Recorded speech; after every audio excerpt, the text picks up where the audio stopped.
이번에는 과학과 관련된 재미있는 도서를 소개해드리는 사이언스 앤 북 시간입니다. 우리나라는 짧은 시간 안에 정치, 경제, 사회적으로 눈부시게 성장해왔죠. 하지만 국민들이 스스로 행복하다고 믿는 비율은 전 세계에서 중하위권에 머무르고 있다고 합니다. 네, 이렇게 국가는 성장하는데 국민들은 행복하지 못한 이유가 무엇일까요? 오늘 소개해드릴 책 행복의 사회학을 통해서 자세히 알아보겠습니다. 저자이신 전북대학교 일반사회교육과 정태석 교수 나와 계십니다. 교수님 안녕하십니까? 네, 안녕하십니까? 네. 이번 행복의 사회학은 직접 쓰신 책 중에서 대중들을 위한 사회학을 처음으로 다뤘다고 하는데요. 네네. 먼저 이 책을 쓰게 된 계기부터 좀 말씀해 주시죠. 네, 한 두 가지 얘기를 할 수 있겠습니다. 먼저 그동안 주로 학술적인 글들을 제가 많이 써왔는데 네. 이게 이제 학계에서는 나름대로 의미를 지닐 수 있는데 대중들과 소통하는 데는 한계가 있습니다. 그래서 이 사회학의 연구 성과를 대중들에게 알리고 확산시킬 수 있는 길을 고민하지 않을 수 없었는데 언젠가는 이 대중적인 글을 한번 써야 되겠다 이런 생각을 하고 있었습니다. 네. 또 다른 하나는 이제 제가 2012년 초에 사회학 개론서를 공저로서 출판을 했었는데 그 당시에 이제 한 출판사에서 대중서를 한번 써보자는 제안이 왔습니다. 그래서 저도 한번 써보겠다는 마음을 먹게 되었습니다. 네, 사실 이 사회학은 우리 생활과 굉장히 밀접한 관계가 있지만 어렵다고 느끼는 분들이 굉장히 많거든요. 이 책에서 이 한국 사회의 현실을 좀 더 쉽게 이해할 수 있도록 특별히 신경 쓰신 부분이 있을까요? 이 사회학자들이 연구하는 대상은 기본적으로 사람들이 살아가는 사회 현실이죠. 네. 그런데 이제 초점이 개인보다는 이 사회 구조라고 얘기하는 사람들 간의 관계에 있습니다.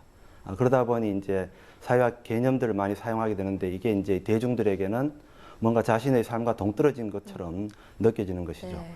그런데 이 책에서 이제 다루고 있는 내용들이 노동 시간이나 비정규직, 또 뭐 골목 상권, 빈익빈 부익부, 경쟁 교육과 학벌, 학벌 대물림, 환경오염, 에너지 사용 뭐 이런 주제들을 다루고 있는데 이런 것들이 사실 뭐 청소년들이나 청년들을 포함해서 우리들의 일상적인 삶과 직결되어 있는 사회 현실이라고 할 수 있죠.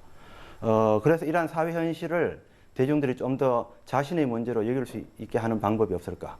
뭐 이런 것들이 사실 학자들의 하나의 임무이기도 한데 그런 면에서 이번에는 주로 이 숫자들이나 통계 자료들을 통해서 좀 더 친근하게 대중들에게 다가가 보려고 노력했습니다. 네. 자, 그럼 2014년 우리나라 현 주소를 봤을 때 교수님께서 생각하시기에는 사람들의 행복을 방해하는 요소가 무엇인 것 같나요? 뭐 행복이라고 하면은 가장 기본적인 게 물질적인 안정이 되겠죠. 네. 그래서 이 안정적인 일자리와 소득이 필요한데 현실적으로 이제 실업이나 비정규직 취업 같은 것들이 물질적인 안정을 어렵게 하는 것입니다. 자영업자들 경우에는 재벌 대기업들이 이제 골목 상권을 장악하고 있으니까 매출이 감소되고, 결국은 폐업을 하게 되고, 이렇게 되면 안정적인 삶이 없게 됩니다. 자본주의 시장 경제가 흔히 이제 효율적인 제도라고 얘기하는데, 현실을 보면은 대기업이나 돈 많은 사람이나 부동산 많은 사람들이 돈을 더 쉽게 벌 수 있게 되는 이런 불공정한 제도라고 할 수 있죠. 그래서 이 자본주의 시장 경제에서 기업들, 부자들, 이 사회로부터 벌어들인 부를 뭐 투자를 하거나 세금을 내거나 또 기부를 하거나 하는 방식으로 사회에 좀 되돌려줘야 되는데 네. 그러기보다는 자꾸 돈을 지키려고 하고 세금을 좀 적게 내려고 하는 이런 경향들이 있습니다. 그런데 이제 서민 대중들은 인건도 낮고 또 비정규직 같은 일자리 때문에 결국은 그들에게 주어진 빵이 작은데 그걸 나눠 먹는 생존 경쟁을 하게 되는 것이죠.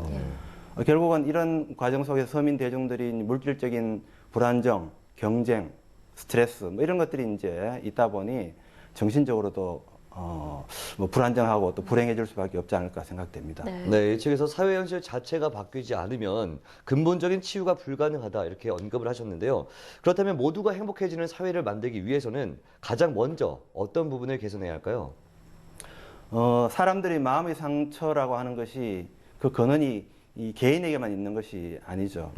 이 자본주의 시장 경제에서 생겨나는 물질적인 불안정이나 경쟁 스트레스 등이 인간관계를 황폐화하고 또 이 갈등으로 인한 마음의 상처를 남깁니다. 소수에게만 이 성공과 만족을 가져주는 어떤 이기적인 경쟁, 이 경쟁이 다수에게는 좌절과 불만을 낳을 수밖에 없는 것이죠. 그래서 소수의 행복을 위해 다수가 불행해져야 하는 것, 이것이 이제 현실의 문제라고 볼 수 있죠. 반면에 우리나라 국민들이 부러워하고 있는 유럽의 복지 선진국들을 보면은 물질적으로도 안정돼 있고 경쟁도 그렇게 심하지 않습니다. 네. 이것은 이제 보편적인 복지 제도를 통해서 사회적 신뢰와 협동, 연대와 나눔의 가치를 공유하고 있기 때문에 가능한 것이죠. 현재의 한국 경제 수준은 유럽의 복지 선진국들이 그런 복지 제도를 도입했던 1900년대 초보다도 더 높습니다. 그래서 이 눈앞의 이익만 바라보는 근시안적인 사고를 좀 벗던지고 이기적 경쟁에서 사회적 연대와 공존으로 인식과 패러다임의 근본적인 전환을 이룬다면 모두가 행복한 사회의 전환은 충분히 가능하다고 봅니다. 네, 혼자 빨리 가기보다는 좀 함께 가는 그런 사회를 네, 추구하는 그렇죠. 뜻에서 네. 이 책을 쓰신 것 같은데요. 특히 어떤 분들에게 이 책을 좀 권하고 싶으신가요? 제 희망사항이 될지 모르겠지만 사실은 모든 분들에게 권하고 싶습니다. 네. 이 행복한 사회를 향해 사회 현실을 바꾸어 나가는 데에는 각계각층의 협력과 공감이 필요하다고 봅니다.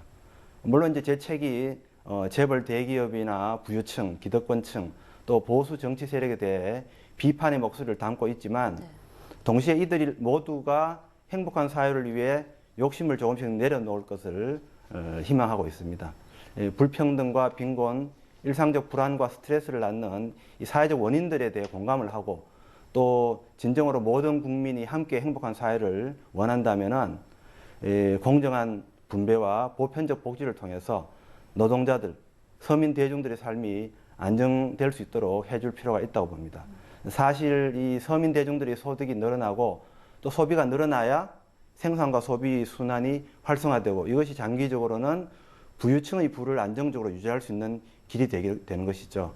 모두가 행복한 사회를 만들어 나가는 방안에 대해 폭넓은 공감이 필요한데 많은 분들과 생각을 또 나누고 토론을 통해서 더 나은 길을 함께 찾아갈 수 있기를 기대를 합니다. 네, 마지막으로 앞으로의 집필 계획에 대해서도 한 말씀 부탁드리겠습니다.